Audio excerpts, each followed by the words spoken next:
Oh, I know what I'm going to do during the theme song. Yep. I'm going to get a beer. A tinkle? No, I'm going to get a beer. I'm parched. Good. I'm dry. We don't have a bartender anymore. I'll get you a beer. No, you're busy, Kevin. All right. I can get you a beer or a pistol. Oh, this is something. This is not a guest move. This is not a guest move. Hey, Ryan, can you... What do you want, Rolling Rock or Bud Light? It don't matter to me. Kevin, would you like anything? Sure. Rolling Rock or Bud Light? Whatever you grab. Hey, can you get me that yellow cup that's right there beside you too? So I don't, because those two brand name beers don't give the Dutch Hall with Pete Van Dyke any money. So I'm not going to give them. Thank you. This is how the show should be, is where the guest is like getting up and getting stuff. Very honored to be on live from the Dutch Hall with Pete Van Dyke. You know, Ryan VandenBussche, who's our, spoiler alert before the opening, he's our guest today. And he is in Dutch Hall history. I don't know if you know this, Ryan. You are in 3 of the top 10 Dutch Hall episodes of all time. He's in my favorite. 3 of the top 10 rated. And I think in the top 3 times. And in the top 20, I bet you're on there like 5 or 6 times. Like almost every episode that you're on does really well, is what I'm saying. Except for the ayahuasca one. Really? Yeah. People are no band. Don't want to hear that shit, maybe. First, no, it was because it wasn't because of you. It was because of me that time. It's because what I was doing with the show wasn't as good. Remember at first we were just at that little table. You were on like the 3rd episode we ever did. And it was just like a little table in here. In Turkey Point or here? It was in here. It was just me and you and in the shed. And there's still my lawnmower in here and a bunch of other crap. And we just I had a little table and we just did it. And that one, I actually have a video somewhere if I could dig it out. But oh my God, that was different technology. I didn't have, it was like some fucking Australian camera that I bought. God. Yeah, it was. I don't know if it even worked. Funny to hear it again, but yeah. But that one did well. That one did really well. It was always that was the number one thing for a long time until Fred Eaglesmith kicked your ass. Freddie? Oh, why wouldn't he? Of course he would. And then legend. Fred Eaglesmith went right to the top. And then Porno and Fisting Your German. Well, you can't compete with that one. Just the title. Yeah, that's an eye catcher. And then number 3 is Quit Your Job, Return of the Rooster. That was where, so a lot of people are curious about that one. That was number 3. And then I believe Ryan VandenBussche, round 2 with Ryan VandenBussche is on that chart. But honestly, on the top 10, you also have Birthday Show, Pete's Birthday Wheel of Fun. You were on that one. You weren't the star, but in my eyes, you were the star of that episode. Oh, you make me feel so good, Pete. Oh, you told the greatest story that I ever heard, and then also the fact that it made my sister Lisa so angry that you told it. It was like where she's giving me shit because you told a story on my show. And I'm like, what the hell are you giving me shit for? He told it. I don't want to ask what story that was. Oh, it was hilarious, dude. It was the best. It was your, can I tell you? Sometimes I just talk too much. I know, that's what's great. Why would you care though? It's like, I don't. Yeah, like it doesn't matter. It's a great story. Like sometimes I have stories and I'm like, I would love to tell this story, but my wife's going to be so mad. And I'm like, I think it's so funny. Is there like a statute of limitations where your wife can't get mad at you anymore and you can just tell all the great stories? It's not just about your wife though. Like Kevin was talking about earlier. It's about, is your job. Yeah. Corporate. And I guess you're really, but it's real. People want to hear real shit and they want to hear the truth. So there's nothing wrong with speaking the truth. Yep. Is that I have to ask, because you achieved like a level of fame of some sort, like at least in a small town environment, playing in the NHL, you have some notoriety locally, right? So do you feel with that comes a responsibility then that you kind of have to always be kind of like a robot? Press ready? or whatever? Like keep yourself kind of clean, or is it just as the way you were raised as a good human, you kind of always want to like not. The way you're raised as a good human, yes, and then once you get to that level, like like guys like Sidney Crosby, the real talented, and, bigger guys, they're being coached how to deal with the media at a very early age. Yeah. 14, 15, 16 years of age, and then basically it's just a narrative that you kind of stick with, and you don't want to say anything stupid because you don't ever want to distract what the real purpose is of what your mission is, and that's to win hockey games. So yeah, but they'll get rid of you. So it could be a distraction by saying a stupid thing in the media, like, oh, the coach is a fucking idiot. Right. He can look at you right in the eyes and lie to your face. Right. You don't want to say that kind of shit. So, but like, is that what they coach you?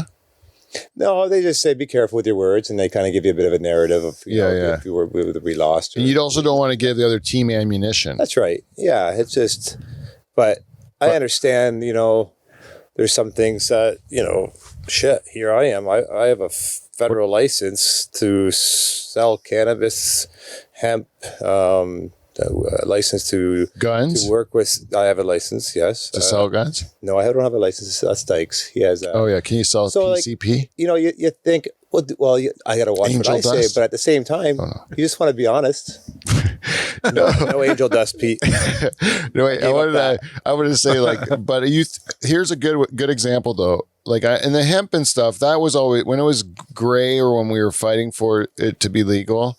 Like then it was kind of like still there was a stigma, but now I think that's kind of gone. Like now it's just a legitimate like business it's commodity. Yeah, commodity. Like it's just like. No one looks at it as being anything but that now, which is great.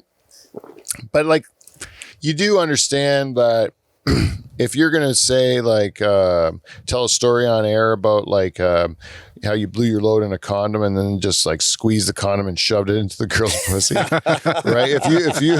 If you think you're going to lose business over while you're putting your condom on, if you're going to lose business over a story like that, yeah, then is that good? I would say. Where was my first point? The first point was with weed, you'd think that people would be more tolerant to that story because they were open-minded to try weed in the first place, right? But in real estate, for example, right, you would assume you're dealing with like some really conservative people and all that stuff. All of a sudden it gets out that you're like, just blowing loads of condoms and squeezing them and shoving them into girls' pussies. Like this is going to affect business. But I'm saying here, my point I'm trying to make what are you trying to say, Pete? is that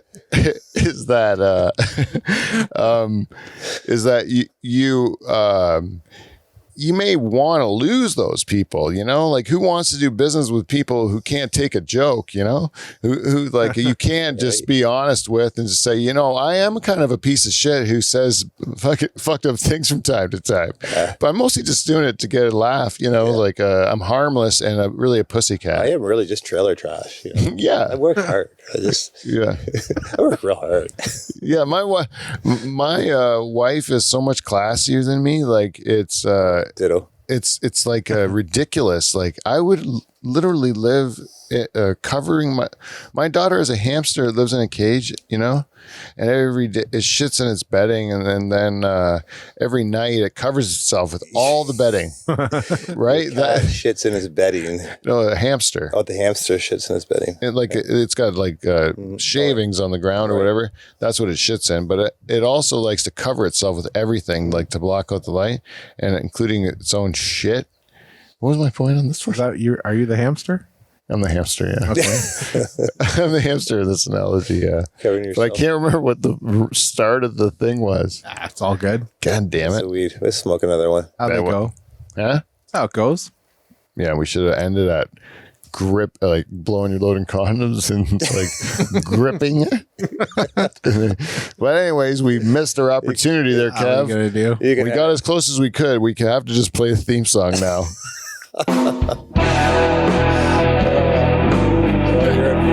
That's a good opener.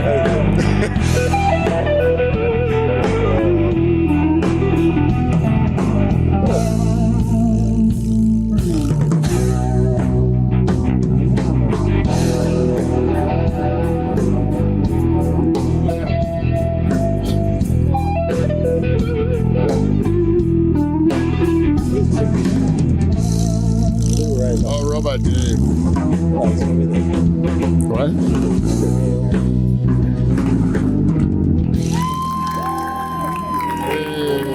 Hey, baby. Thank you very much, everybody. And for going so quiet so quickly, I am the host of this show. We're the Dutch Hall. We're coming to you live from the pool shed. We're on Facebook and on YouTube. And I got to tell you, we got a great guest back in the hall. He said one of the all-stars, one of the most popular guests we've ever had on. And but before we introduce him, let's introduce the guy who presses all the buttons here. He's doing real good. His training's coming really good. He's an actual trained engineer of robotics. Is that true? Yeah. And yet he had nothing to do with Robot Dave at all. Nope. Ladies and gentlemen, Kevin VanDongen. Rebrand, Kev? Rebrand. I'll take it. Yeah, Beaver made it happen. I'm not going to be able to. You're not going to be able to move that oak tree of Beaver. Because I'm a dick. Beaver is still babying his baby cigarettes, but he promises he will be in next week. And we have to tell the audience that now because Beaver is so popular with our audience. You know Derek Van Houten? I like beef, yeah. Yeah, Beef's a beauty. And I wrote a notepad today, and it said on it, highlights for the show. And I put Beaver, right? And then beside it, I put in quotes, I never pull out, right? Yeah. I got to have that clip in there. Yeah. And then you're like, I pee in showers, That was a good one. right? Pete, I pee in shower. Yeah. I pee in showers. He has insisted about it. That's one of the funniest things I've ever seen. And then the way he's so confident about every decision he makes, it makes me so happy to have him on the show. Even when he's totally wrong, he's still so confident about it. It makes me so happy to have that sort of. I love it. Nice. I love it. Hey, do you ever see it? Because I'm not confident. I'm not as confident. Anyways, introductions here. I think you're confident, Pete. Yeah. Yeah, it's a part of me is, but half of me is and half of me isn't. The half of me is like almost like too confident, and then the other half of me thinks that I'm garbage. So, so which wolf are you going to feed? I don't know. The other one's crazy too. They're both crazy. You have to get somewhere in the middle of those two crazy bastards. Yeah, just separate. Oh, this is nice therapy with our guest, NHL alum, entrepreneur, and you know what? I just like saying all around good guy. Man. Because this guy's been part of my family for a while, and you think after a while when a guy's part of your family, you're going to get sick of him over the years. But turns out exactly the opposite. Nice. I actually like this guy more and more as we age together. Ladies and gentlemen, RyanVandenBussche, everyone. Thanks, It's only been 23 years. Yeah, it is forever. And I'm the host of this show and two-time President's Club Award winner, Pete VanDongen.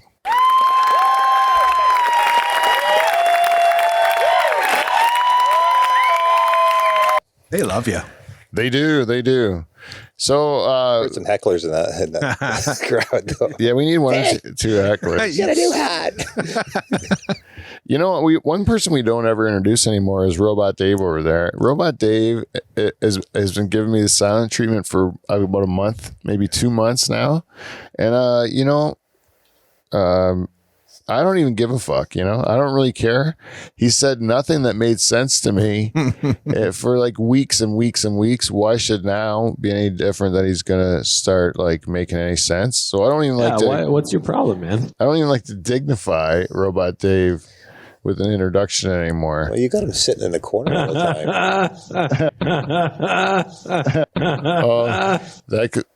How do you stop it? That's the thing. I can't. Robot Dave's laugh when he gets going. He's like ticklish or something.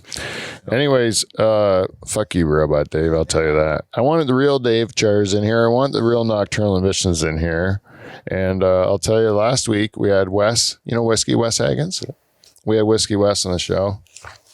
Hey, you thought I'm Superman. Hey? Oh, shit. You can't see my face with my hat on, so I'm going to take it off. Anyways, Whiskey West was in here, and I was bugging about none of the nocturnal emissions coming to my 400th show, and the sadness in his eyes, of caring and like real empathy for me, I was like, oh, that's not my intention, Wes. I know you would do it. You'd be here if you could, like Wes is my favorite. He'd do anything for me, like I would never question that, his loyalty and all that. I felt bad for even bringing it up. So there's a bit of a cry fest. Yeah, but Steve, the reluctant German, I didn't accept his excuse, right? So the blame is still solidly on him until he comes in here and shows me his puppy dog eyes and makes me change my opinion. So I said, one of the things this show is lacking by not having Steve, the reluctant German, is that we don't make fun of Germans anymore on the show. We used to make fun of Germans like every week, because we always had Steve. We're like, throw it to the German, it's easy. You can make fun of a German, right? So you're not German. You got a Belgium now. Yeah, you're Belgian, but you are some Dutch. Yeah. Right? Some Dutch. Quarter Dutch. Quarter and then 3/4 Belgian. Yeah. But Belgium and Dutch, especially the part of Holland that we're from, the part that drinks and the part that's cool, which is Brabant. Huh? Brabant. Well, there's a Brabant in Belgium too, and that's where your family's from. To be honest with you, I don't know what the town that they're. Well, I don't know what town, but I know what province, and it's going to be South Brabant. Okay. I bet you dimes to donuts, you're just right across the fence. And that's like saying Norfolk County versus Brant County, Yeah, they're not like us, but they've seen a tobacco field before. They know they're right. pretty close, They pass through to go to the lake. That's right. Yeah, but they're a little different. Anyways, so I'm not going to be trashing the Belgians on the show because I have too many of my family at this point in time. That's right. And then, but the Germans, we managed to stay away from the Germans, and our family for the most part. And, but we don't have German jokes on the show. And because we're live from the Dutch Hall, and there's always been, a little bit of rivalry, if you will, because Germany they actually did invade Holland and take us over. So the fucking Canadians had to come in and fix. Did they take over Belgium? Well, it wasn't that long ago. Like this, it was two generations, not even 2 generations ago. There was a guy in charge. They were like mass murdering 6 million people. Yeah. I mean, we could talk about the Germans. There's nothing wrong with that. Oh yeah. Right at the bottom, Robot Dave had something to say about that too. I remember. I wonder what Hitler would think of Oprah running for president. Right? Right. That would be amazing. Yeah. Anyways, no. What were we talking about? I get too baked on whatever you made me smoke at the beginning of the show. I've been kind of discombobulated since the beginning. I didn't even know what I was even starting to talk about. I don't usually get this baked, to be honest with you. There's nothing wrong with that, Pete. No. Just stay focused. Congratulations on selling your church, by the way, too. Oh, thank you. I get a lot of congratulations, and I'll be completely honest. I want to thank everybody who did congratulate me for the sale. And like when I sold my first house, I remember we had to carry it for so long, and it took forever to sell. And it was like, I had 2 mortgages, and it was like a lot of stress, It was like, I think 5 months of that, waiting for someone to pay like what would now be a measly amount right for that house. And nobody congratulated me really, except for, close family and stuff at that time. But like when this thing happened, I get lots of congratulations, and I should be happy. Like I was thrilled when that one sold. I was really, really happy because it was like, oh, this one, it was like, I am not happy. And I should be. Yeah. Like I should be. But it's just confusing me. I don't know. Like it's kind of fucking with my brain a bit. I think kind of because like I had goals there, and by selling it, I know that's definitely done. The page is turned on that chapter. I can't go back and give it another try.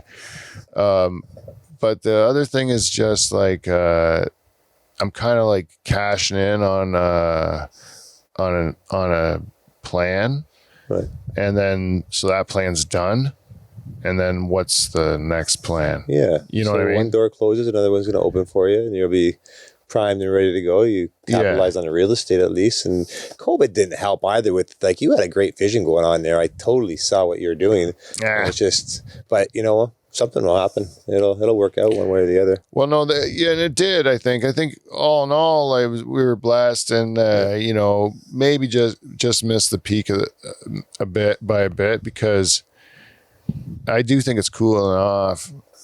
I do kind of think that when rates are going up for sure, and stands to reason that some of these excess home or like some of the homes that are being used for not living will be sold because mortgages become too expensive, and then there'll be more homes on the market, and prices should come down and become a buyer's market again. Yeah, I think it'll happen this year. Like it's kind of working its way towards that. Going that direction right now. You can't probably say that selling real estate, right? Is that bad for business? No. It's just real. I mean, it's interest rates going up. There's more coming on the market. There's more building permits being issued. There's going to be a lot more houses going up. Yeah, You just got to be like you got to counsel your clients probably about like how to know what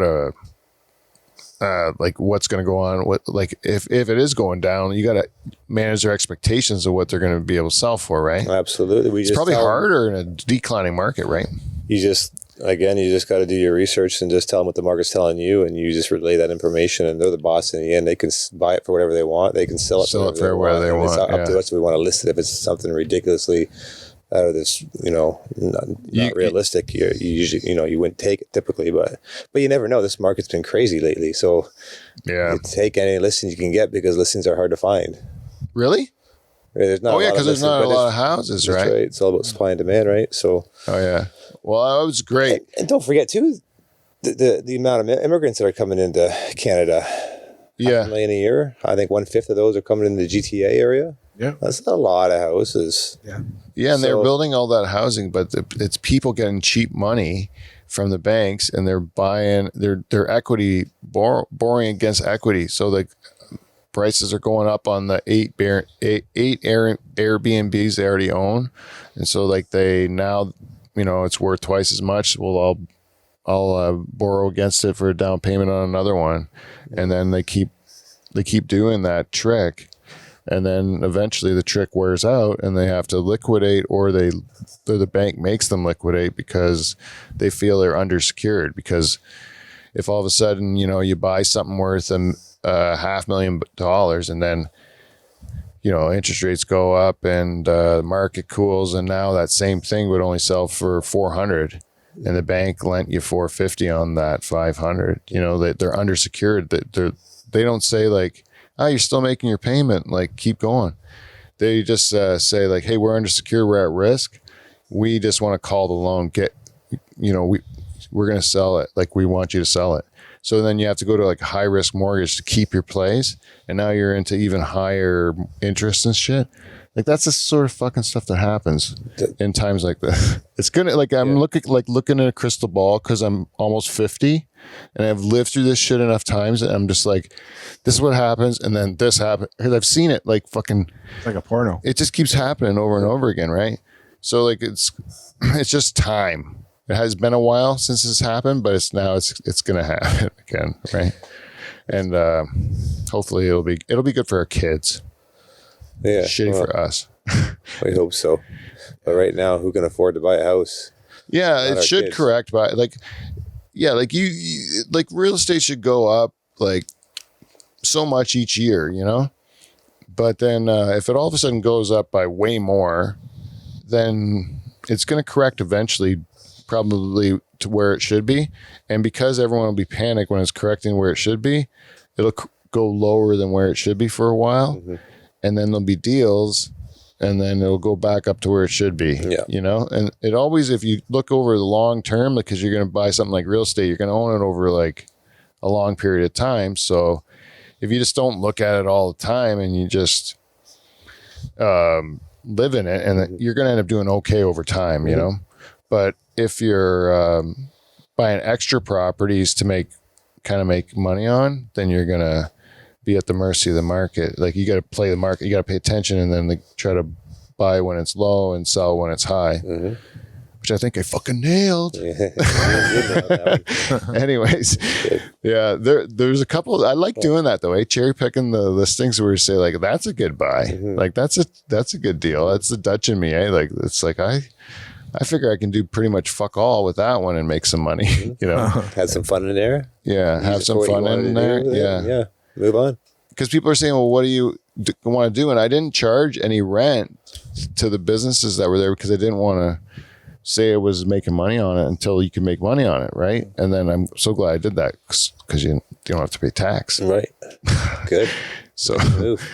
yeah, because I was like, if I can't make money, I can at least not pay tax, you know, when I sell the thing. So it was, I didn't want to like bite my nose off to spite my face or whatever. Yeah. This is great, eh? Ryan's like played with Gretzky and Lemieux and Messier, Crosby, and we're talking about fucking Pete's real estate deals. I like it. It's boring. It's present. Yeah. Hey, the one thing that me and my kids were talking about is that how like hard it is to be like a professional athlete. You got to be like, you got to pretty much dedicate your life to it at such a young age now. Like you got to decide, because like by the time you're good enough, like you already got to be like pretty fucking into it, right? And then by the time you're like still really young, you're done. It's very much like being a hot chick, right? Like if you're like getting paid to be the model, right, at a very young age, you're like hot when you're young. And then you get to like your mid 30s or whatever, and then you're like, you know, you're okay, but you're just not at the big leagues anymore. And every once in a while, you see someone at 40 where you're like, you're still killing it, you know. That's why you have to re-identify yourself, right? You know, as a kid, you just got to love what you do. And yeah, I was very fortunate that I could play hockey and get paid to do it. I just happened to love it and happened to make a little bit of money at it. So I was a kid for a while. I had one monomaniacal focus, and that was to play hockey, and that was it. And unfortunately, it's good for that way, but you know, you miss a lot of other.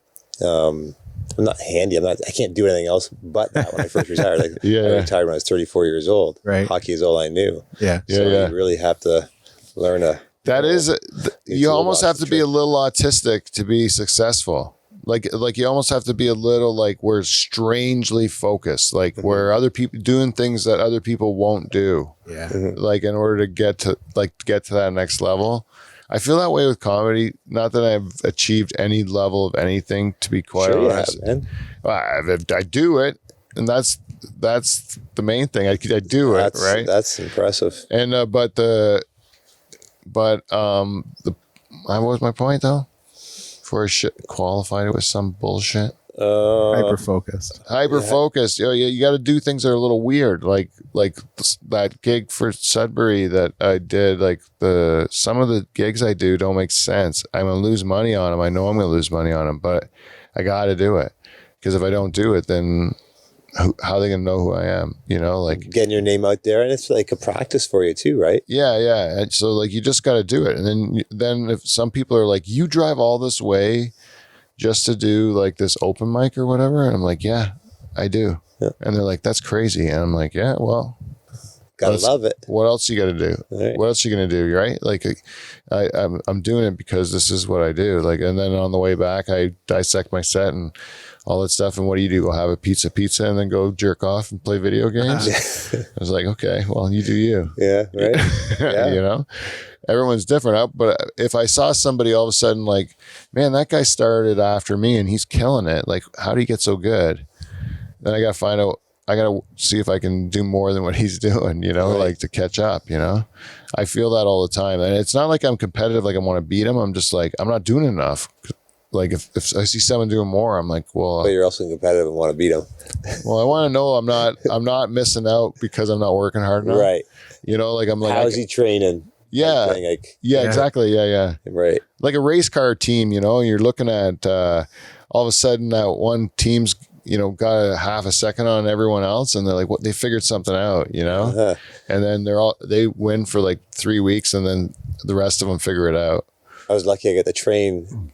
At home. I made a gym at home, but I'd always, every once in a while, like to go out and train with my colleagues just to see what they're doing and different ones. At the time when I was growing up, we had Rob Blake to look up to, and Nelson Emerson, and Rick Wamsey was just retiring, but John Stevens. Did you play with Rick Wamsey in St. John's? I missed him. Oh, you missed him? Yeah. So, and then you got Jason Collomar and Jordy Kinnear and, these guys. So I would go out and work out with these guys once in a while, just kind of see where they're at with their training. And then I would take what I learned back, and I would just train at home, and I would just make sure I would train harder. And I find like you're doing the same. That's what you're doing. There's no difference in compete, and that's the role that you're playing. Yeah. Right. Find out how they're training, and except I know I'm not doing what I should be doing yet. Whatever you want. Yeah, that's one thing that I in Newfoundland. We're going to Newfoundland. Yeah, man. Yeah, and so in Newfoundland, that's where I'm going to lay it out. But it's like I basically got to like break my day into like I got to write from this, for 2 hours or whatever. I got to do it every day at this chunk of day, and I got to take a break, and I got to like, relax once in a while, and I got to eat lunch, and stuff like that's got to be in there. But then, and I got to do my editing, and I got to do my promotion, and I got to do all these things. But I want to have it scheduled and kind of know what I'm doing on a daily basis, because and then stick to it like a discipline, like working out. So this is what you're planning when we go to Newfoundland? Because I'm going to be off on, because it's vacation for me. I'm off for a week. I'm going for a week, right? Right. So I'm going to, while I'm on vacation, I'm going to like kind of chart out my weekly routine that I want to build. And then by the time I get back from my vacation, I'm going to have to implement this thing like a discipline. Gotcha. Cool. Because that's the only way I can ever do things, is if I fucking make myself. When me and Jane did that P90X thing, it was just like, it was brutal. I remember when you guys did that, man. I was like, well, somebody got ripped. You guys are ripped, man. I just realized it one day. Yeah, me and Jane all of a sudden just like we're training for a Marvel movie or something. But it was like, well, let's do it. Like, if we're going to do it, then let's do it. I've always had that mentality, but, and also I think growing up on a farm, you have seasons, right? So then, like, if like I'm going like snot, like doing this thing to accomplish this thing, then I know there's an end to it, and I can work towards the end, Right. So that's what I'm hoping that this will do.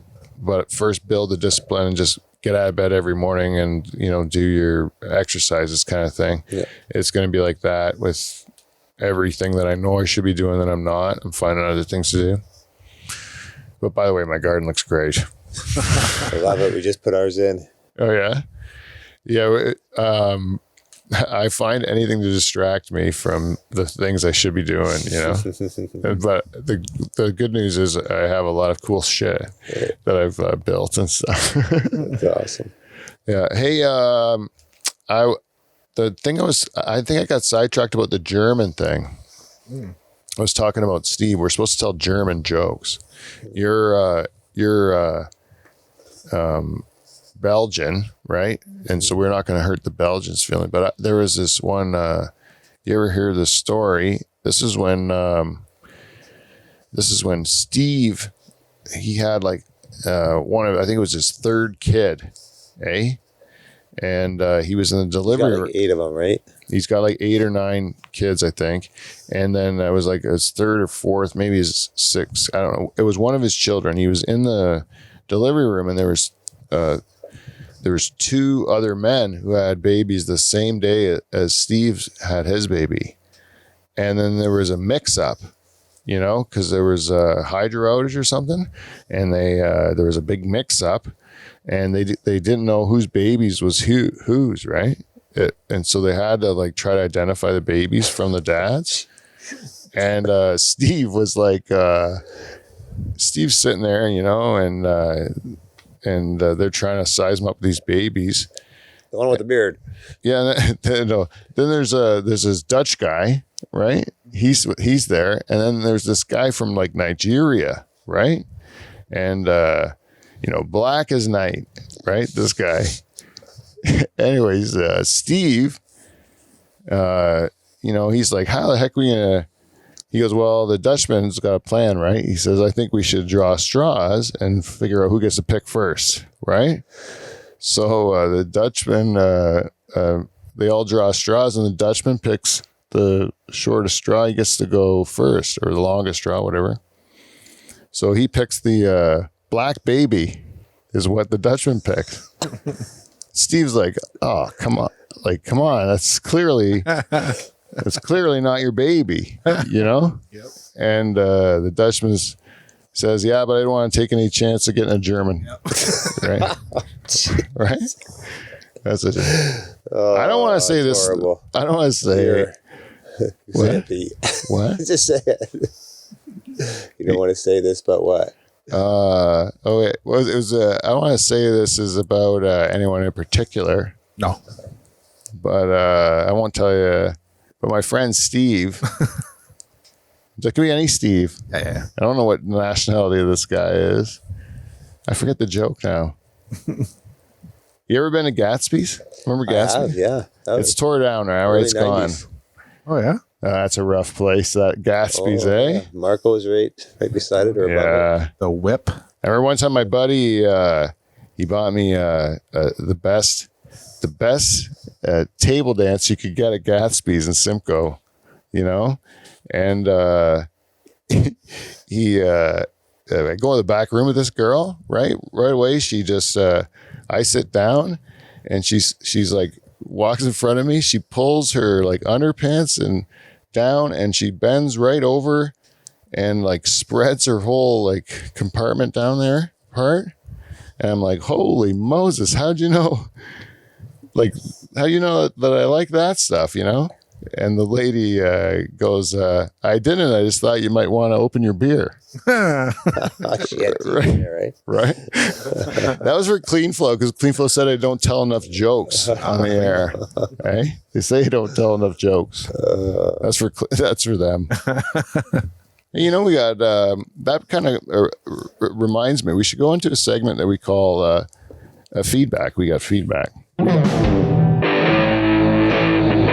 got feedback. It's feedback.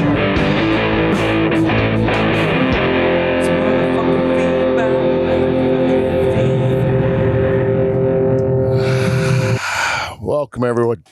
To feedback. We got feedback.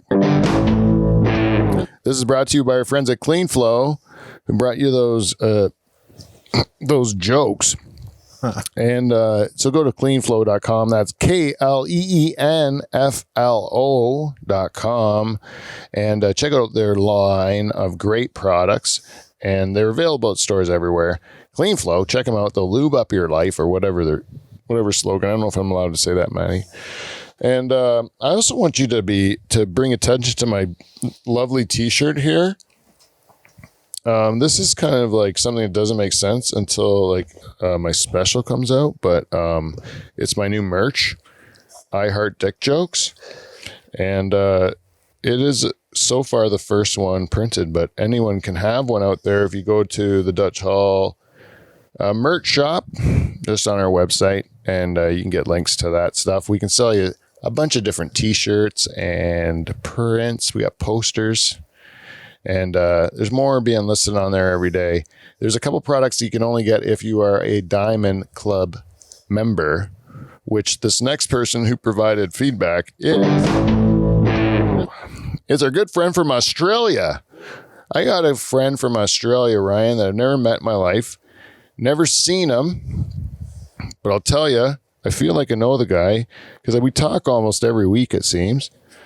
And I really do believe that if I go to Australia and I look this guy up, that we would have thought we knew each other forever. And I may even be convinced after reading this piece of feedback that this guy may be part of my family because he sounds like one of our Van Dykes, eh? Let me just read this to you. It says, thanks in advance for the shirt. Well, I mean, he's going to get a shirt. Okay. I don't go to church because we said that he could wear the shirt I'm giving him to church. He goes, I don't go to church. And given the service for my aunt's funeral in Holland was watched online with my parents, I ain't likely to go soon. So, because you can always watch church on TV, it's easy. It was weird. It's weird hearing God being said so often without the verdama. You know that one? Hatfradama. You said Hatzverdama, right? Yeah, because that's your family was afraid to go to hell, and my family as well. So we said Hatzverdama, but this guy's family we said Gutsverdama. Man, these guys were bad. Eh? That's why I sent them to Australia, prison camp. Eh? Yeah. Anyhow, where were we on this one? Hatzverdama. The spelling is wrong, but I know you know the phrase. Yeah, I know Gutsverdama and Hatzverdama, but I ain't going to say the first one. I'll tell you that. Never been in a nightclub. Never been a nightclub person, but once we went after my 21st, and apparently I said to a mate, watch this, and I walked up to the bar, grabbed 2 beers as a stranger was paying for them, and said thanks and walked off. And my younger brother worked there and said the barmaid told security, and then he said, I ain't going to get him out of here, and walked away because this guy's a giant, eh? Okay. He's a giant. So not only do I have a friend in Australia, Bouncer. but like he's a giant, right? So if I go around with this guy, we can pretty much have the run of the place, just doing shit we want to do. You want to go to Australia? I'd love to go. Yeah, we should do it. He's got a great couch. It looks like a bunch of pussies all over it. He sent me a picture of one time. He said I could sleep on it. Was that it? Oh, sorry. The barmaid said I walked away. I have very little memory of that night myself. That sounds like something that could have happened at a Van Dyke hockey tournament for sure. So anyways, Emil, the t-shirt, I'm going to get my shit together. It will be there shortly. I promise you. And thank you very much for the feedback. If you would like to be like him, you can give us a piece of feedback at livefromthedutchhall@gmail.com or thedutchhall@gmail.com, Instagram, Twitter, Facebook, all that shit.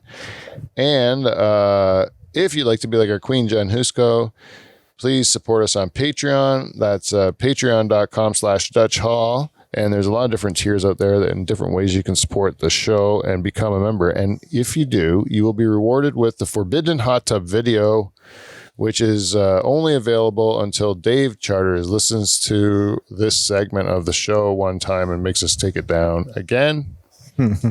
But Forbidden Hot Tub video. You want to see it? Yes. It costs you $10 Per month. No. I will show you. I think I probably ran up a copy of that. I have one on the computer. I'll show you after the show. It's great. There's nothing wrong with it. He's mad because someone at his place of business said I saw it and it was hilarious. And he's like, take it down. I'm like, he said it was hilarious. He's like, I don't want people here knowing anything. Like, take it down, you know? And he's like all anal about it. I'm like, fuck, okay. So I took it down for a while, but I'm like, well, Patreon, I only got one person that gives me money on Patreon. She wants to see it. So I said, can I show it people on Patreon? He said, I'd rather you didn't. And then I go, he said, I'd rather you didn't. And then I'm like, but he knows Jen.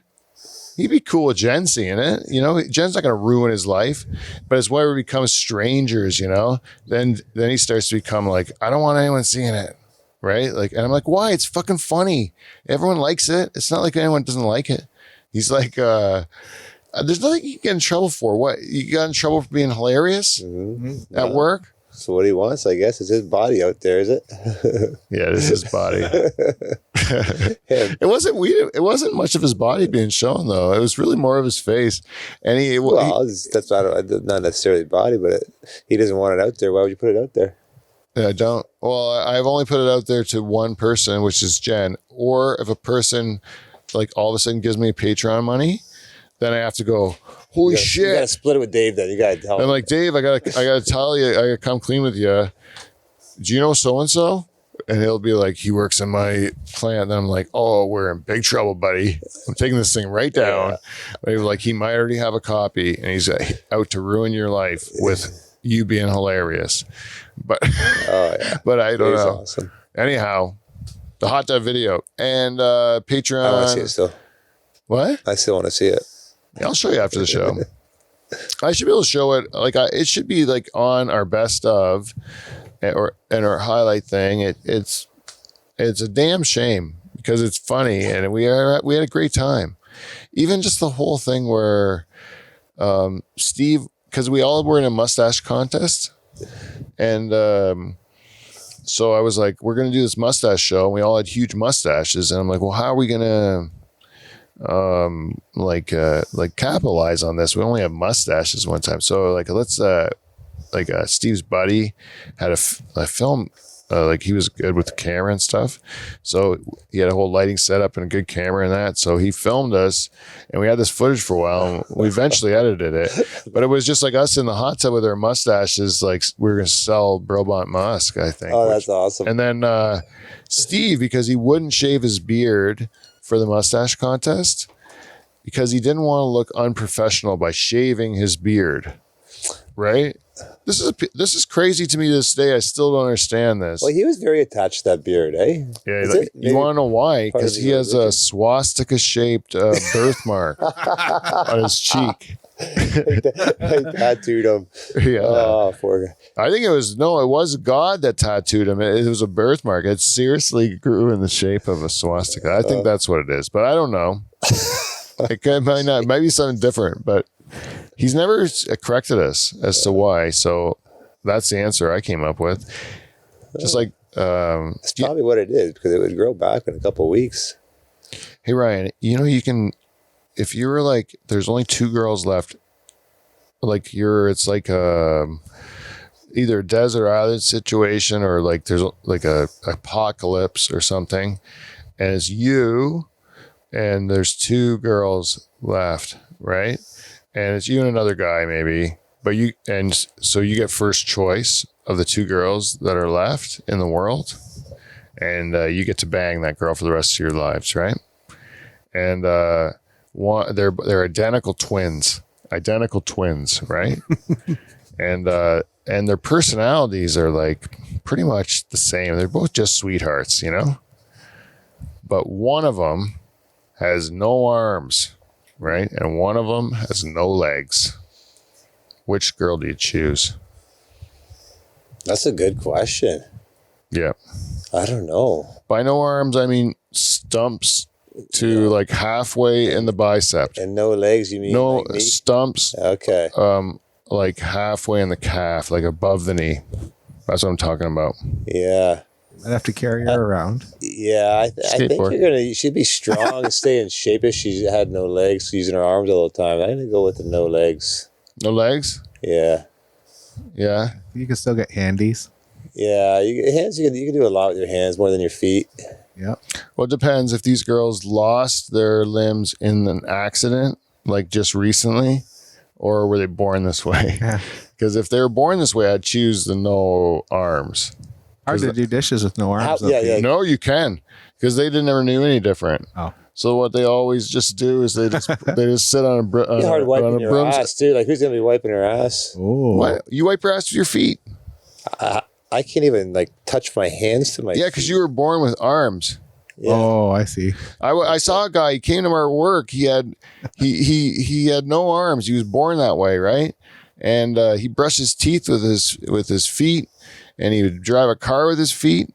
And the guy goes like, "You think he's super flexible, obviously?" But he goes, "I've always used my legs as feet, right?" So, but a leg is sexy.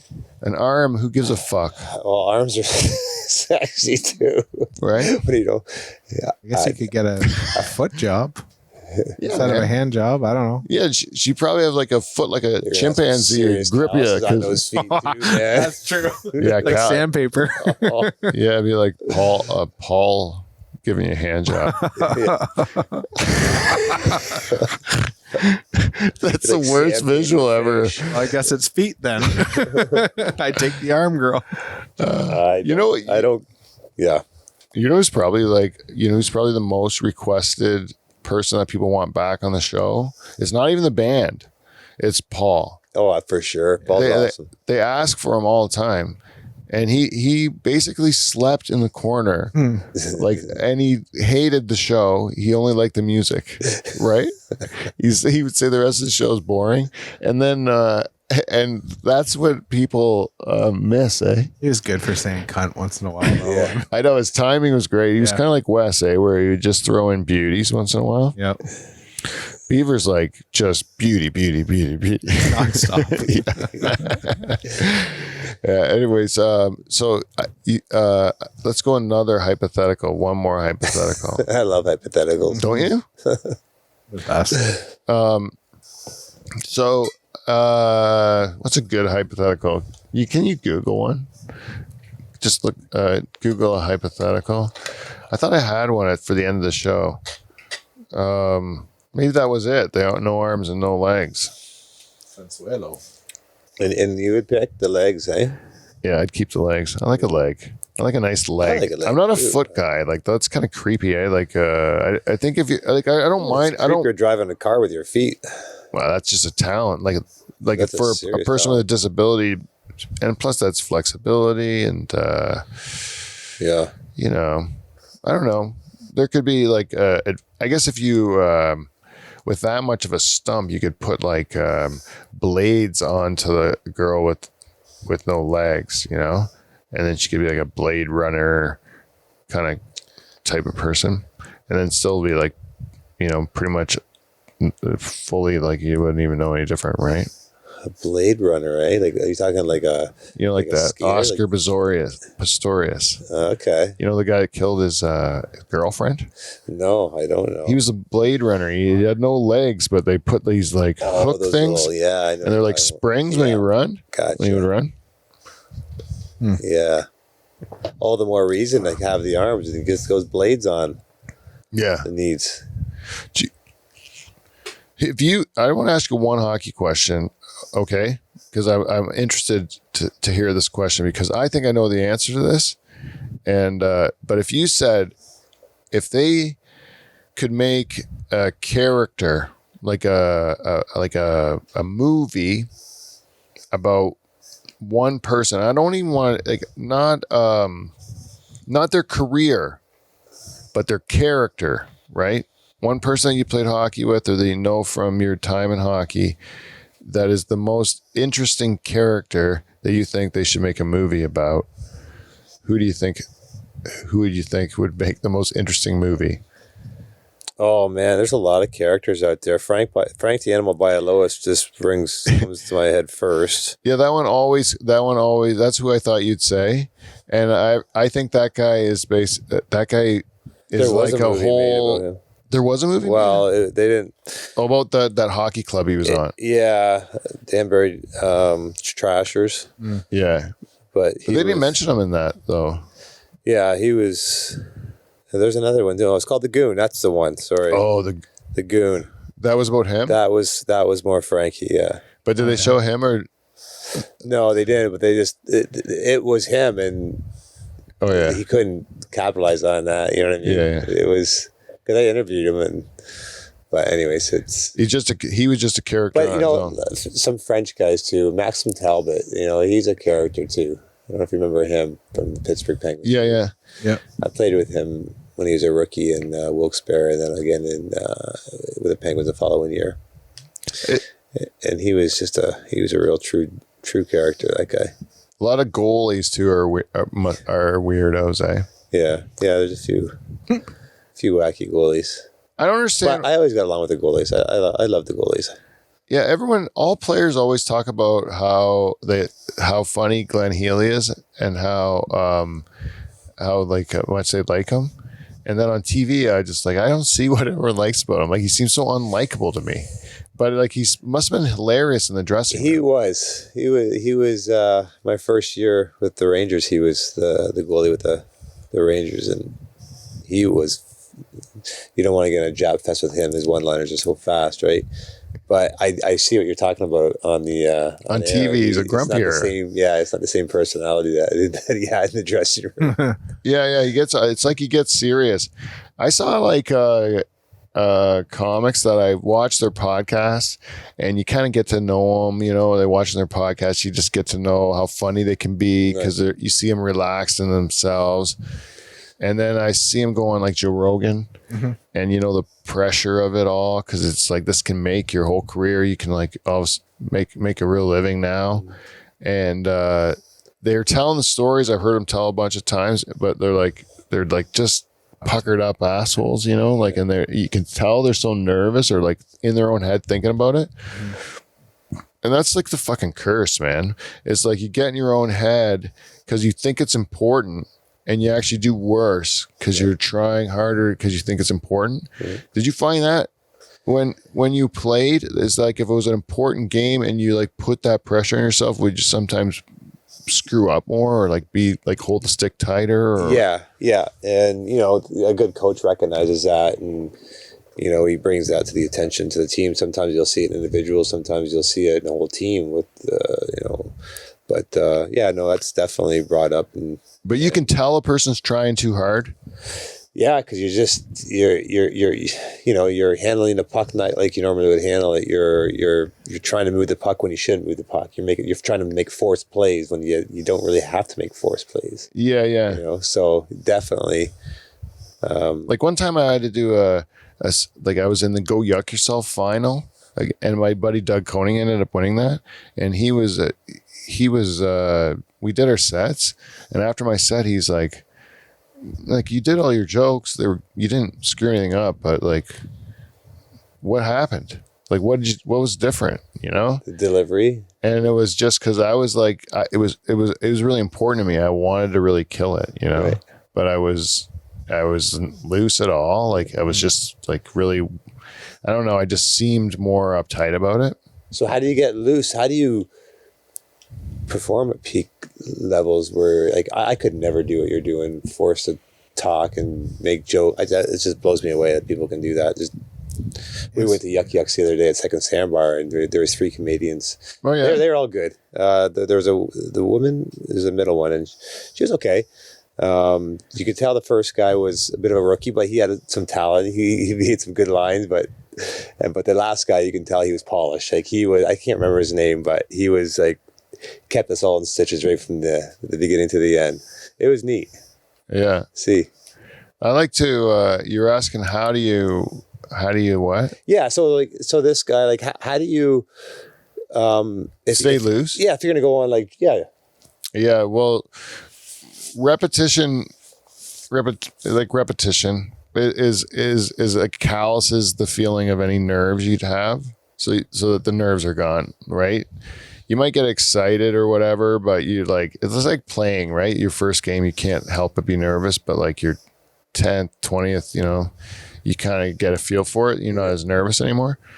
So like that's part of it. And then the other part is like, I've been doing it, when you do it long enough, I think the only way is to do it. You can't like shortcut there, unfortunately, but when you do it long enough, you almost like go out there and say something that is probably not going to work as like an icebreaker or something, or like a palate cleanser or something, and when it doesn't work, where that used to kill me, now I laugh at it. Like I laugh. It.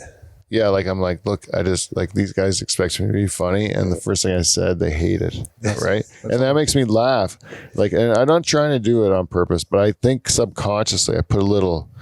But I just know that I'm playing with them, you know, like it's playful, and then I don't care, like if the jokes fail or the jokes land, like I don't care, like I really don't. Like I'm getting information from them. It's terrible to say, but I'm getting information because I need it. But like if it bombs, it's funny. But how do you differentiate between, like, how do you know what crowd you're speaking to? Because every crowd's you might have a bunch of corporate assholes or Yeah. good guys or a bunch of families or a bunch of like you just get like how do you know? Yeah, you got to change gears. Like if you're playing against somebody that's like you know that they're gonna play you physical, you got to be prepared to play on that way.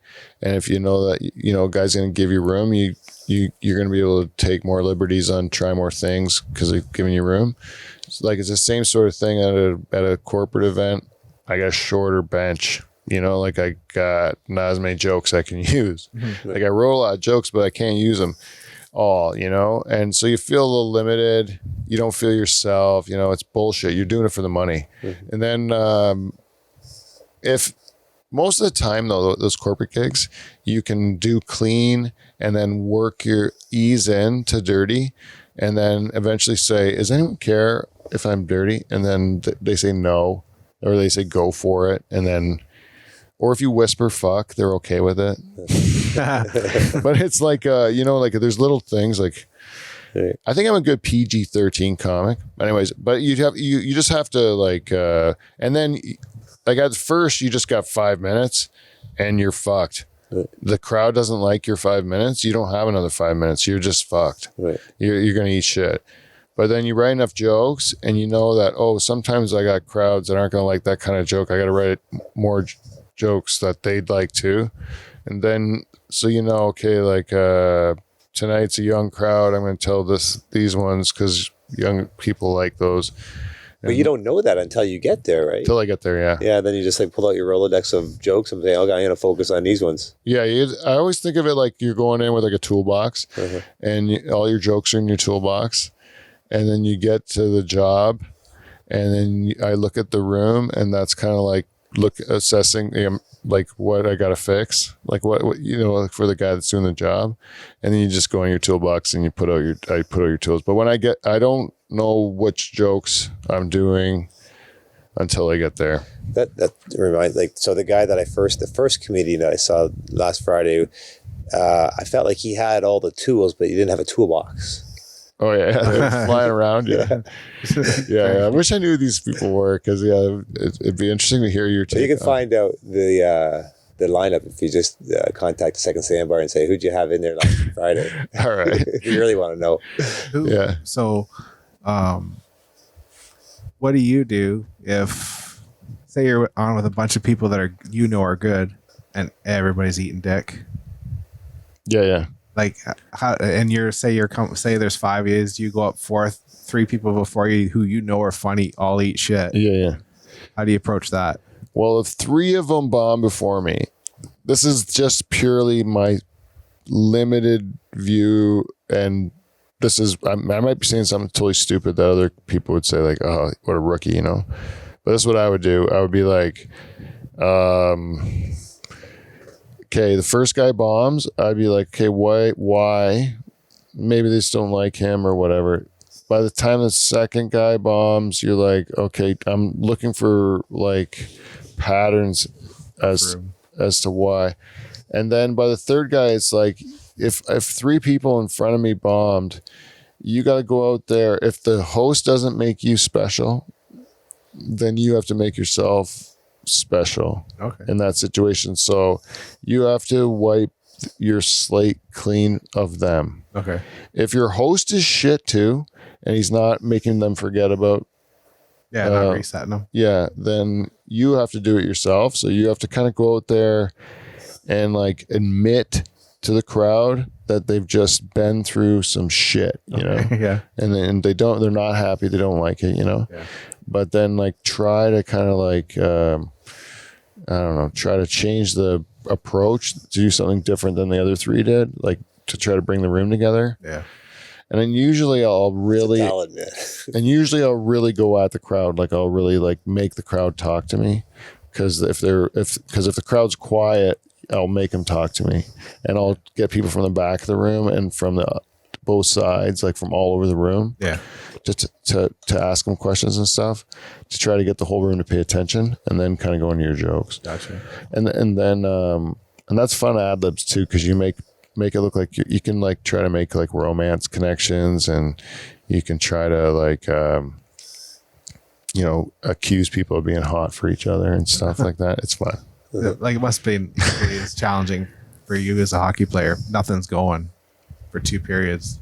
To go in the third, you got to make changes, right? But Yeah, like you could be trying so hard and working like, but they're just not doing the right thing, and then you just we're always told just go back to the basics. Just don't have a play, chip it off the wall, and just get it out and go after it or change. Yeah. But breathing was a big thing too for us. Once I learned how to breathe properly, while doing the sport, it really made a difference with my conditioning and the way I dealt with my nerves before games. Yeah, that's just. I hear that a lot more and more now about people saying like, don't forget to breathe when you're doing the stuff that you're doing. And because you, if you're not being deliberate about it, when you think about it, it's stupid, right? Like, of course you're breathing, right? You're like, but when you're like playing a sport, you're thinking about all the other shit you're doing. And a lot of times you are holding your breath. Well, a lot of us are shallow breathers to begin with. If you just take a deep breath in and blow it all out. That's really I just feel so good. Do that a few times, and then it's almost like a meditative state that you can get into. And that was a good Mike Krushelniski. I remember Mike Krushelniski. Yeah, I remember it was in 1990. I was drafted by Leafs in 92, so it was that training camp, and I remember being so nervous being on the ice with these guys and skating. At the end, Pat Burns was our coach at the time, and he made us do laps around the ice.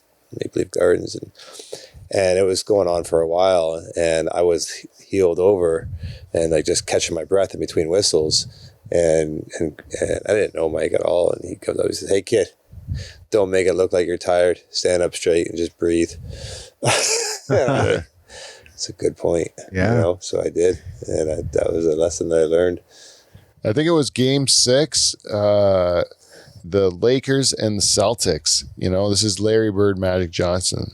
And they went into Boston, and it was like real hot, humid weather, like crazy hot and humidity, and the Boston Garden was like unbearable, and then Kareem Abdul-Jabbar had to have like a oxygen mask, and Larry Bird came out and, like fresh as a daisy the whole time. Because he goes, it gets way hotter on the farm in French Lick. He had that mentality in his head. It gets way hotter on the farm, and I've worked way harder on the farm. Like he always had the farms harder, as his thing.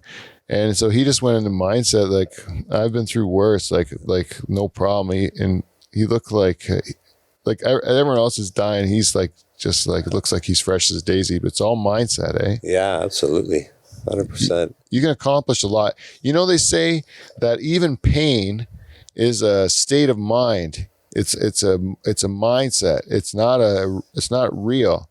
And that in certain cultures, getting your hair cut is like excruciatingly painful, but like you can pull their teeth without problems, and yeah, there's some people that can just get their teeth pulled without any freezing. Just they can somehow shut off that receptor to the brain. It's in their brain. I'm not in pain. And there's nut jobs going on, but it doesn't bother me. Yeah. You ever like some people are like that you must have fought against where they can just take a punch. You might be one of them. Yeah. I can only take a few. And then, but like that is like I've seen it with friends of mine who are like, they're tough, but they're terrible fighters. You know what I mean? So they just get their ass kicked all the time, and they just never say when. The most scary ones are the ones that are tough, that can give a beating, but can also take a punch. You hit a guy as hard as you can, he doesn't move. You say, "Oh shit!" Yeah. I'm in trouble. A lot of times it's wiry guys you don't expect, eh? Right. Or like they don't look like they're as tough as they are, but they're those wiry guys. Yeah. Watch out for them. Like you'll see a big muscular guy. I used to be like, now I'm just like not intimidated by a muscular guy because I know that you can't move like that. And in a real situation, you need to be able to move. Like those MMA guys, they can move. They're built like more like you are now. But like you in hockey would be a terrible like wrestler. Yeah. Right? Because you were too big. Did you remember Hoist Gracie? He was like Yeah. one of the MMA guys way back in the day. Yeah, Hoist Gracie. Yeah. And he just never lost a fight, I don't think, against these guys in the ring. And these guys were big and muscular and brawlers. They were just absolute brawlers. Yeah. He changed would the game. somehow manipulate his opponent down to the ground, and the way he could stretch and move and put him in these submissive holds. His It's brother awesome, was, right? His It brother was- was better. Yeah. And their dad, I think, was right into it too. The whole family. It was like, whoa, these guys are. Yeah, that now everyone has to incorporate some of that jiu-jitsu into their game or they're just not going to be competitive. Yeah. That's how much they changed the game. Because at first it was like you had to have a boxer go against a or a wrestler. You know, everybody had to do their thing and not stray out. Now it's you got to know a bit of everything. Yeah, you got to definitely. Yeah, if you don't know everything, you're going to lose. You got to know. That's so cool. In another life, I would have done that. Yeah. MMA or just I would have done MMA. Yeah, I would have fought. Like I would have competitively fought. I think it would have been fun. I still think I could fight. Did you and Paul fight a lot when you guys were younger? Yeah. Like full out fist fights? No. Like Paul would fist fight me, and I would wrestle him. Oh, you're the wrestler. Yeah, because I didn't want to punch my little brother because he was my little brother. So when was your last fight? Like he got to an age where he reached his balls dropped, I'm sure, and then he got to be as big as you or bigger than you. Yeah. So did you guys fight post that? Yeah, we so there's the last time we fought was like maybe 5 years ago at Greg Bo's across the road. Oh, when we were building his deck, and I just had enough of being treated the way. I just had enough of him. you He guys had are enough fighting. of me. You're Yeah. brothers, He right? came at me, man, and then same move though, overhand right. Just gotta. You threw. No, he threw. Oh, he threw it over. I didn't know I was going to be in a fight. I was a man in my 40s. I didn't think we still fist fought, you know? And then he comes just fucking fired up and running at me with his big overhand right, which is all he. That's his only move. Big, heavy hand. swinging, angry overhand right. If you get hit with it, you're going to go sleep maybe. Yeah. It's a good chance you're going to go game sleep. over? But if you can avoid the overhand right, he's left you himself avoid it? vulnerable. Yeah. Yes, because I've fought him for my whole life. So then what happened after he missed you? I tied him up into a pretzel. Did you really? Serious? Yeah. And then I Did you make started him say, yelling at "I him, don't you think I'm a man? So what was he doing? Hey, Oh, he's mad. He gets mad when I tap tie him out? up. No, I didn't. I don't make him like submit. I just tie him up so he can't move. Like I don't want to hurt him. I just tie him up so he can't move. And then he's like even madder. And then he then gets you real fuck red. with He's him like, with as your soon as you words. let me go, you usually get one straight punch when you let him go. Like you gotta let him go, but you gotta get away like you're letting a tiger out of the cage. You're just like fucking run away from the cage. Because he was mean, and he had one. He'd get you. He'll throw that punch at you, and if he caught you with it, it hurt. Even when he was younger, like when we were young, he had a good punch. Yeah. We called him my wrestling name. I was Leaping Pete Van Dyke, and he was Paul. Leaping Pete. And he was Paul the Punch. He was Paul the Punch Van Dyke. Yeah, and it was like, I would dominate every match, like pretty much bell to bell. But I would let Paul have the victory a lot, and I would sell this. This is how much of a wrestling nerd I was, even as a kid. Like the story was, that I'm beating the shit out of him. I'm the bad guy, right? Mm-hmm. You're Paul the Punch. You're gonna take this beating, but then out of nowhere, you throw me that magic punch. Yeah. Then you got me pinned 1, 2, 3, right? So I would basically like torture him for half an hour, and then when I felt he had about enough, You got the I'd be like, go for the finish, and then he'd give me the one. I'd get hit once, and then I'd lay down for the 3. But he was younger than me at first, so it didn't matter. And then we got to be like where Paul was about 16 and I was about 19, and we had a fight in the. It was in the hallway of my parents' farmhouse, and there was like a piano and carpet there and staircase and stuff, and. We tore that shit up. And my mom got real upset, because we're like really like, we're like banging around a piano, like we're like moving the piano around. Your mom screaming. Well, so yeah, she's like screaming and upset. And so then we realized how upset my mom got. And then afterwards, my brother and I just said like, okay, let's not do that anymore. Like we're getting too big and we're upsetting mom, like. there was still like, there's always a little bit of anger in it, but you're usually like, still fucking around. Like it was still sport to it. To me, it was more sport than it was to my brother, I'm sure. Right. But like, I thought when he got really tough at that time, it was more fun You're right. because he's like, Competitive, yeah. yeah, it's competitive, right? Like I don't want to like the stuff you like. It's like playing basketball with your son or something, and you're like, you know, you're dominating him, and you don't want him to like think basketball is just getting bullied by their dad. So you like let him win and you help him out and stuff. And then eventually he gets to play real basketball with you, and you don't want to let him win. You're like trying hard, right? And then that's the same thing with this, you know. Actually, I did play basketball with my daughter. Yeah. And both my daughters. Luckily, one of them sucks. They're like me. Yeah. I used to be good at basketball, like really good. And then I can't fucking shoot to save my life anymore. No way Leaping Pete cannot be good at I gotta basketball. work on my jumper, man. Get her back. Yeah. I'm gonna have to shoot Muscle some memory.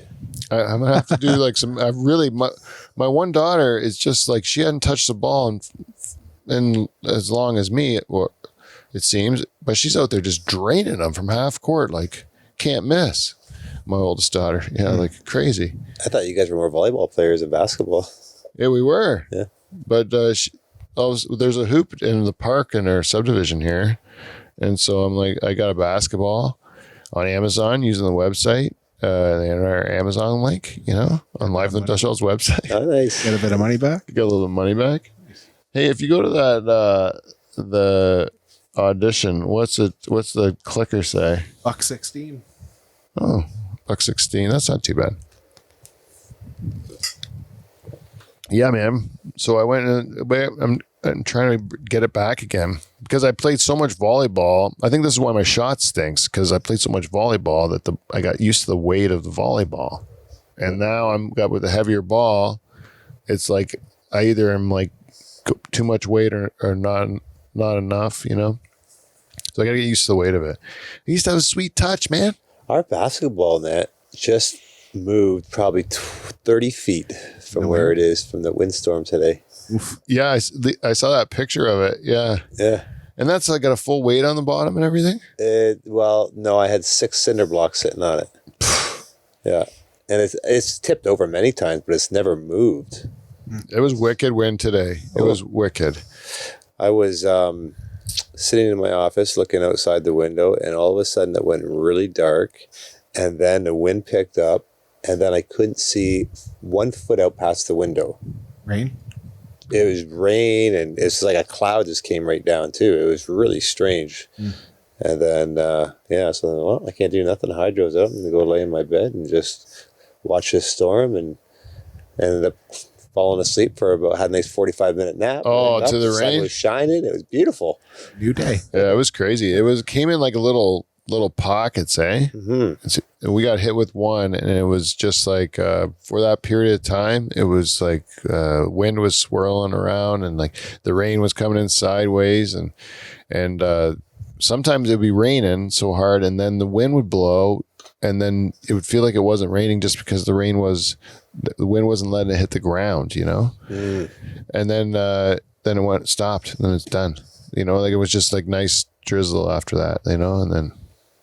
But like, it's wild when you see that when you really see the awesome force of nature. It's there is a respect for it, you know. Totally. Like you just know you're at its mercy, you know. Realize how minuscule we all are. You see some of the bullshit that people build, like when I was in San Francisco, my buddy took me to the San Andreas fault line.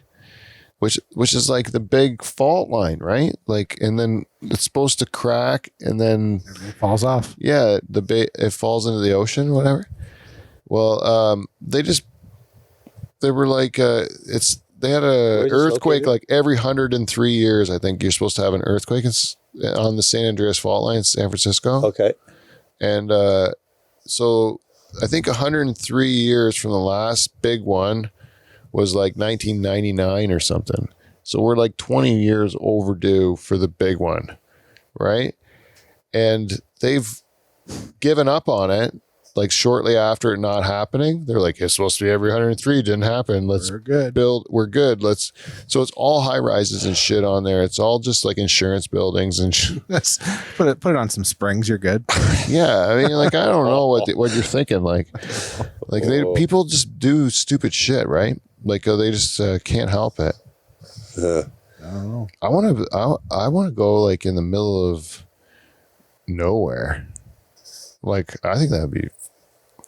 Actually, I don't want to go anywhere. I want to be nomadic.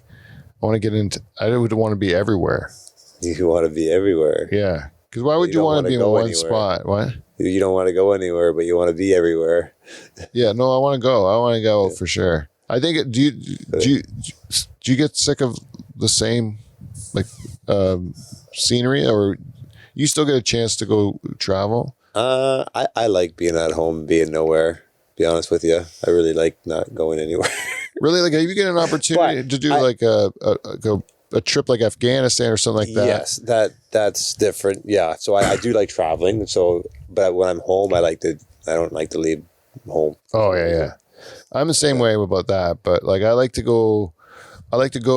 What I feel like I haven't been able to do is like go somewhere else in the world or see another part of the world and then come back here and be happy to be here. Mm-hmm. You know what I mean? It's like I feel like I've been here so much that I got to get away from it for a good enough period of time that I really start to enjoy being, to appreciate being home again. You know? I got to appreciate home, like where we grew up here in Norfolk County, early, because I left home when I was like 17 and lived in like 16 different cities over like a 20-year period. Yeah. And I always knew that I was going to come back to Norfolk County because I just loved it back home. nothing looked as good. Yeah. I mean, there's beautiful places that I stayed at, but it just home was home. We live in I think a very unique area, 90 miles southwest of the GTA, but yet we're still private. We're on a great lake, Yeah, I thought the same thing actually when I was going to have kids. I'm like, I'll definitely looking for work back home. Yeah. But yeah, traveling is nice. I mean, You got an excessive amount of travel for quite a few years too, right? yeah, like we were all over the map, right? Yeah. North America, every major city, and Laguna Beach, California. Though I could live there. That's a really cool little spot. Yeah. I was in Venice Beach. I like that. I could live in Venice or Malibu. They're kind of like Port Dover and Long Point. Yeah. I felt like Laguna Beach was a lot like Port Dover, but like 10 times better. Yeah, but better. Yeah. No Callahans though. No Callahans, no. Yeah. I think Colorado too is the same thing. I was there and I was like, I could live in Boulder, like Boulder seems cool to me. It just felt like comfortable, and yeah, pretty much anywhere like I like Northern California, same sort of thing. I got the same sort of vibe. It's like it feels like Ontario Right. in Northern California. Very chill. Very chill. West Coast is way more chill than we are. Don't you find? Yeah. And And I found that down in L.A. That whole LA's scene there was different. very pretentious and very like if you're not somebody or nobody type thing. It was just like you go into restaurants, bars, and you just kind of see how the vibe is in there, and I didn't like that at all. Isn't like Skid Row like not far from Beverly was it Beverly Hills is the rich part? Really rich. yeah. Skid Row's not far. Well, yeah, in the top. You're talking Skid Row the band, or you're talking Skid Row the? Skid Row, the tent city or whatever it is. And Well, yeah, is it off from Sunset? Hollywood, Or like, because Sunset connects Beverly Hills to Hollywood, and just amazing. There's so much like wealth in top of one the spot, and then down here, these people just live in tents. Oh wow! at the top of the hill is rich, bottom of the hill is poor. Shit Rich runs people, downhill, I guess. shit runs downhill. Yeah, you want to be high and dry. That's how it goes. Damn. If it's something hills, the guy's living in a nice house that's dry, and if it's like in the valley, it means that there's shit in your basement. Yeah. That's how it goes. Yeah. That's a good geography lesson, right? Yeah. Uh-huh. Top of the hill costs more money. You got better views. Dry. Anyhow, what I also liked about Boulder is that if you all the fat people had to stay at the bottom of the hill The air was too thin. because the air's too thin. So they were like, Hard to breathe. they're gonna stay way at the bottom. Like, and they put the Walmart down there, and then you go up to like the nice part, like where downtown is. It's like halfway up. It's like it's, you go up a couple flights of stairs and you can really feel it. You gotta like, ooh, I'm winded, And then fat people are like, I'm out. Like they're just like, I'm gonna stay in the parking lot. Yeah, because you feel way out of shape when you go there. You go to high altitudes, Oh, yeah. you feel like it's Denver, kicked your I remember ass. we Man. always get there a day early just so we can adjust a little bit to the altitude. Yeah, you would do that. Yeah. It's all you have to because it really will fuck you over. I think. Oh, yeah, for sure. I remember going to watch a playoff game in mid-90s when Colorado won the Cup that year. My old trainer from St. John's, Newfoundland, was a trainer with the Colorado Avalanche, and he got me some tickets and went down to Denver and then climbed the mountain, went skiing. And the first week of June, it was awesome. It was freezing up at the very top, and by the time I got down to the very bottom, I could wear a T-shirt and shorts. Yeah, it's nice. That Eh? is really cool. And then now find me a body of water around there, and you can go skiing and hang out on a boat. Then you got the best of both worlds. That Yeah, there's some like Lake Tahoe is like that too, or and stuff. Yeah, it's kind of cool. I like that stuff, and everyone's active. And like I would see, like Jane and I were like, we're gonna go climb a mountain. Like that was one of the things we wanted to do when we were in Boulder. So we climbed our first mountain, and we're like all proud. We're taking pictures. We're like catching our breath at the top of the mountain. Yeah. Some dude wearing like these like runner shorts, the ones that like flop around where you're like that, your cock's coming out of that thing eventually, right? But he's just like running up the mountain to the top and then running down on his lunch break, Oh, fuck. like it's like to the people that live there, there's trails. I guess you can always drive most of the way up too and just like run the last bit. We walked the whole mountain, but the fact of the matter is they just do shit like that. Like even when we were visiting the business down there, and we went there around 10 in the morning. These people that work there, they're just like coming in. They got these like they look like snowshoes, but they got like claws in the bottom of them, And they were ice climbing in Utah that morning, and then they just went for a nice ice climb, and now they're coming to work. So like you could just go and do shit like that's crazy, and then just go on with your day. I thought that was kind of cool. Because like, and everyone you saw, like old people were in good shape, but like I said, if they weren't, they had to stay at the bottom of the hill. yeah, Walmart. Yeah, and in the parking lot, they only had one Walmart parking lot for them to stay in. Don't pass. Top of the hill was nice because it was like everyone here is so fit, and then you have to, or you have to leave town. It's just too. Yeah. You have to go to lower ground. Aspen was even worse. When we went to the top, me and my youngest daughter climbed to the top of Mount Aspen, and it was pretty high. And at the end, it was like we were really having trouble, kind of like catching our breath. And we would drink our water, and just the oxygen from the H2O would make you feel like you could breathe better by drinking water. Oh, really? Because your body would get the oxygen it needed from the water, right? It was cool. You could really feel yourself. Like you felt out of breath and you drink and you're like, oh, I have breath. Yeah. You didn't feel starved for it. More air. I don't know if there's any science behind that or if that's a Dutch Hall fact, but that's how it felt. And it was corroborated by my daughter, who's also probably had some sort of altitude sickness at the time.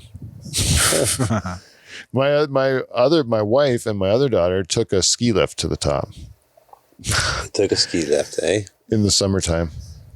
Lazy bone. Pussies. Yeah. Right? What's the fun of that? Yeah. I want to climb Kilimanjaro because you can go start at the bottom and then you can go, I think it's like a savanna, and then it goes to tropical rainforest. Or no, it's tropical rainforest, then savanna, then it's like some sort of mountainous tundra or whatever, and then it's rocks. So there's like different ecosystems and different like animals and shit on the whole thing up. And it's a relatively easy climb. And at the top, they have still a glacier if there's might be some Why left don't of we it. do that for our 50th? Yeah, let's do it, man. For real. Yeah. I think you can train for it too.